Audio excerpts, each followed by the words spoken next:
Last night, I mean, I don't know if it was technically illegal, but a crime occurred. What Duke did to Wake Forest should not be legal. No. That second half? Ooh.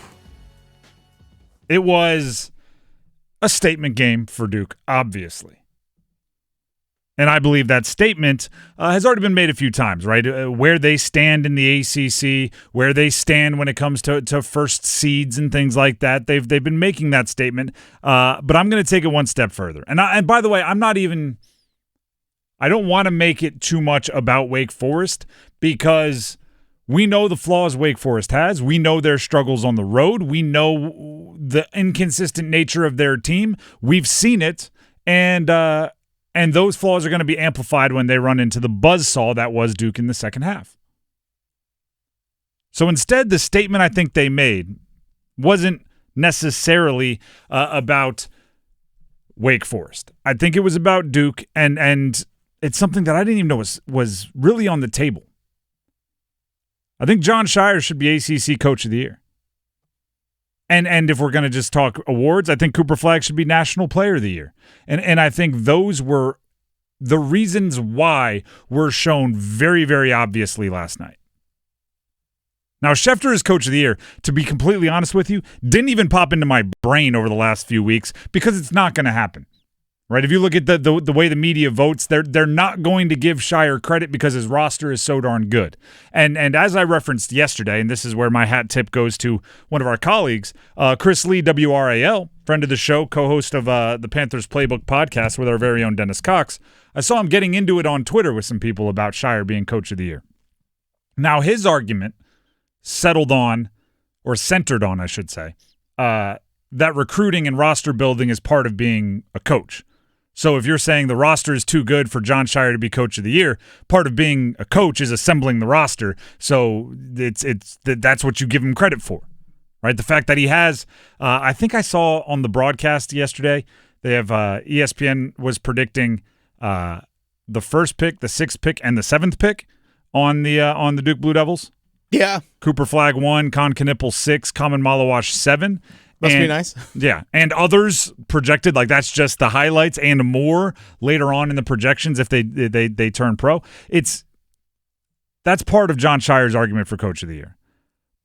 But I'm going to zero in even further than that. Not only is recruiting and roster building part of coaching, but I actually think Duke has improved as much or more than any team that I've watched this year, from the beginning of the year to the end of the year. Now, they were winning games at the beginning of the year, don't get me wrong. They're still one of the best teams in the country at the beginning of the year, but they went from winning games to absolutely gosh darn dominating games. Look at their last 4 games. They have won 4 games against power conference opponents, right? Because they mixed in the non-conference game to Illinois. They've won 4 games against power conference opponents by 33 or more. Per CBS Sports Research, they're the only team since at least 1996, 1997 to do that. Now you may say, well, the ACC is down and Illinois was beat up. Do you see what Illinois just did? Illinois just beat a top 15 team in the country in Michigan by 20. Duke beat them by 1 billion in Madison Square Garden. Now go look at maybe the first time Duke played Wake Forest. Now go back and watch last night. The gap between where Duke was and where Duke is now is a masterful coaching experience. It's a masterful coaching job. It truly is. Let's talk even more about that. Let's zero in so you get the full effect of what I'm talking about. Jon Scheyer, and I believe Dennis was the one that actually asked the question that prompted this response. So shout out to Dennis here. Jon Scheyer, after the game last night, talked about Duke's tempo last night compared to when they played Wake Forest the first time. With young teams, the faster you play, sometimes you cannot get the quality of shot that you need to, especially when it comes to winning in March. And so we've worked a ton this offseason and this preseason with flowing, which is for us a makes or misses of how to flow into offense with pace and then keep the defense on their heels. We struggle with that early, because we would settle for shots, looser with the ball. So it's the balancing act, I think, as a coach where you're trying to value every possession. But still, it's an advantage for us with our depth, but also our personnel to play with better pace. And I did think tonight we warmed down with that. I thought early we didn't take some good shots, but overall, this team fights for great shots. So they've earned that trust, and we're going to continue to do that. Their first game against Wake Forest, they won 63-56. Last night, they won 93-60. So the crazy part is they're talking about tempo, right? Jon Scheyer watched the film, saw something he wanted to fix. They fixed it. They changed the tempo, but didn't give up darn near any more points. That's the thing. So they're in upping the tempo. They got themselves more possessions. They got themselves more scoring opportunities that they took advantage of. But they also made the opposing team, which is full of veterans, more inefficient. Cam Hildreth did not score yesterday. Cam Hildreth has played as many games essentially in college at Wake Forest because he's a 4-year player at Wake Forest. He's played as many games as pretty much everybody in the starting lineup for Duke combined, especially if you take out Tyrese Proctor. That's absurd. That is absurd. That's great coaching. It really is. And you know, it doesn't seem like it because winning games to winning games, right? If you're just looking in the win-loss column, oh, Duke's doing the same thing they were doing earlier. But in actuality, if you watch the games, it's not the same squad. Even players like Cooper Flagg that came into the year fresh off of a USA select team appearance where he was apparently giving buckets to Anthony Davis, he is a better player now. What is it, 30 assists and 3 turnovers in the last 4 or 5 games combined? That stat popped up on the broadcast as well. Cooper Flagg, by the way, National Player of the Year. I know. John Broome from Auburn has slightly better numbers, and he did play a more difficult schedule, but it has to be a watch the game thing. Not only just the head-to-head, which I know Duke fans love citing, right? Duke beat Auburn, and Cooper Flagg outplayed Broome when they were on the same floor. It has to be an eye test thing. Cooper Flagg, I'm actually going to use one of my favorite examples of this in history.